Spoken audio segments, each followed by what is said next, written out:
Now we use this result to derive one of the most important inequalities in mathematics. Theorem, Cauchy-Schwarz inequality. For any two vectors x and y in Rn, the absolute value of x dot y is less than or equal to the norm of x times norm of y.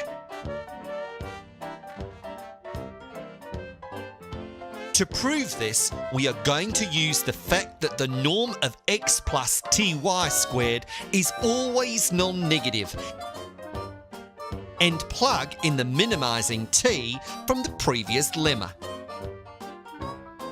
The rest is just expanding, isolating the dot product term and square rooting both sides of an inequality.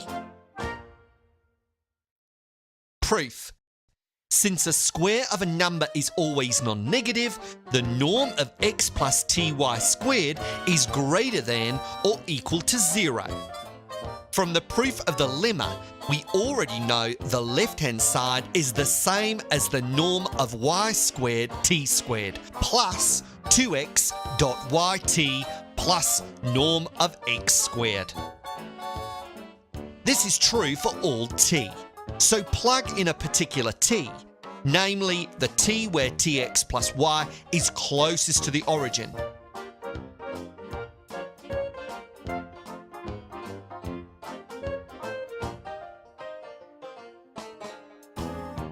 Assume for now the norm of y is non-zero, and hence this fraction is defined.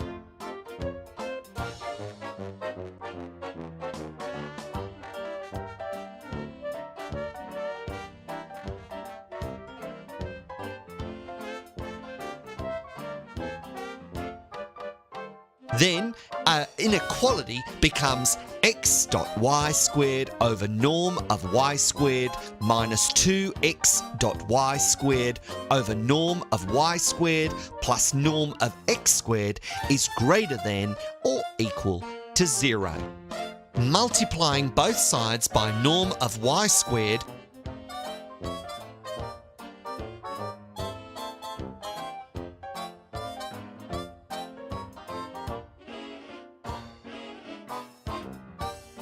and moving terms to the other side, we get the norm of y squared, norm of x squared is greater than or equal to x dot y squared.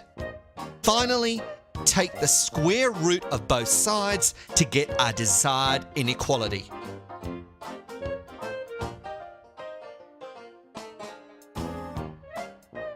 The absolute value of x dot y is less than or equal to norm of x times norm of y.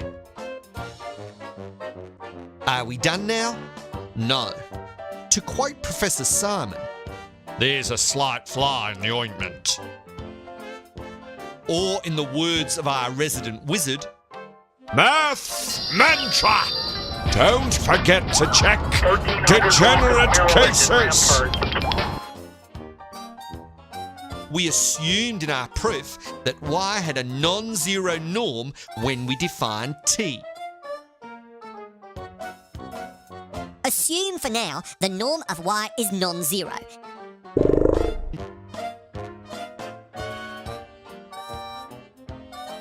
But it is indeed possible for norm of y to equal 0. Namely, by the zero property. We know that this happens when and only when y is the zero vector.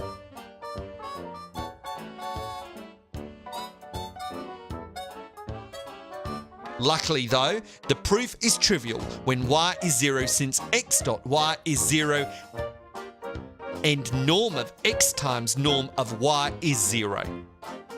Hence, Cauchy-Schwarz trivially holds as 0 is less than or equal to 0. Now we're done.